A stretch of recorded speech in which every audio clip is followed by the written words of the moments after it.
In this equation, we are supposed to solve for the variable t. Because the t is in the exponent position, we call this equation an exponential equation, and for our class, we can solve these by following these 4 steps. Step 1 is to isolate the exponential expression.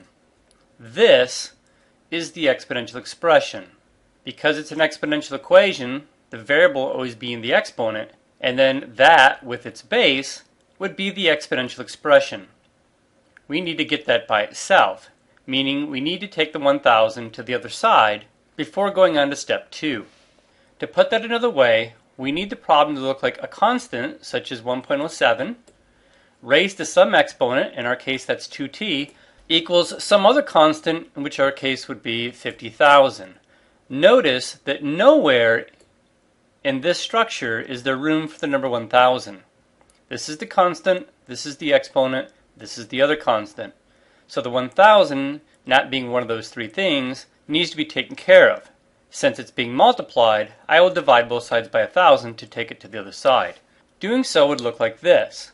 I divided the left and the right hand side by 1000. This simplifies out, and then 50,000 divided by 1000 would just be 50. I think of it as just canceling these sets of zeros out, which would be 50 divided by 1. So now we would just be left with 1.07 raised to the 2t power equals 50. Now we've done step 1. Our constant is 1.07, our exponent is 2t, and our other constant is 50.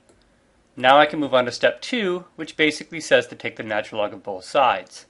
So step 2 is to literally write what you see here and simply plug the left-hand side of the equation in here and the right side of the equation in there. I'm literally taking the left-hand side and putting it in here, and literally taking the right side of the equation and putting it in here. I've taken the natural log of both sides. So now I can move on to step 3. Step 3 says if the base is e, mine is not. My base is 1.07, so I'll ignore this. If the base is not e, that's this problem, my base is 1.07, move the exponent down as multiplication. This is based on a property of logarithms that says if you have the natural log of a base raised to some exponent, that exponent can be moved down in front as multiplication. You literally take the 2t and move it down in front. That would look like this. Now that I've done with step 3, step 4 says solve for the input variable. To solve for the input variable t, I need only notice that this number is being multiplied by t, and the number 2 is being multiplied by t. Since those numbers are being multiplied by t, I can divide both sides by those numbers, and they will simplify out on the left-hand side, leaving with t. Doing that would look like this. I simply copied the left-hand side and the right-hand side of the equation right here, and divided both sides by both the 2 and the natural log of 1.07. The reason to do that now is that 2 divided by 2 is 1, and since anything divided by itself is 1, this divided by itself is also 1. So I have 1 times t, which is just the letter t, and that would be equal to this number here. If you're asked to find an approximate answer, you could simply go on the calculator, type in the natural log of 50, divided by the fact that I need both the 2 and the natural log of 1.07 in my denominator. I will need parentheses here. So I'm dividing by 2 times the natural log of 1.07, right parenthesis to close off this left one here, and then another right parenthesis to close off this left one here, and now I've said that we're dividing by both of these factors.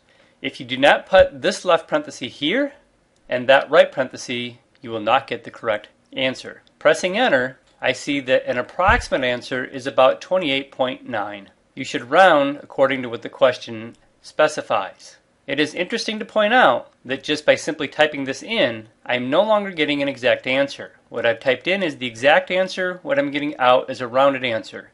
The actual answer has infinitely many digits. The fact that the calculator gave me about 8 digits past the decimal place means that the calculator is already rounding and I've lost my exact answer. Sometimes you're asked for an exact answer like this. Sometimes you're asked for an approximate answer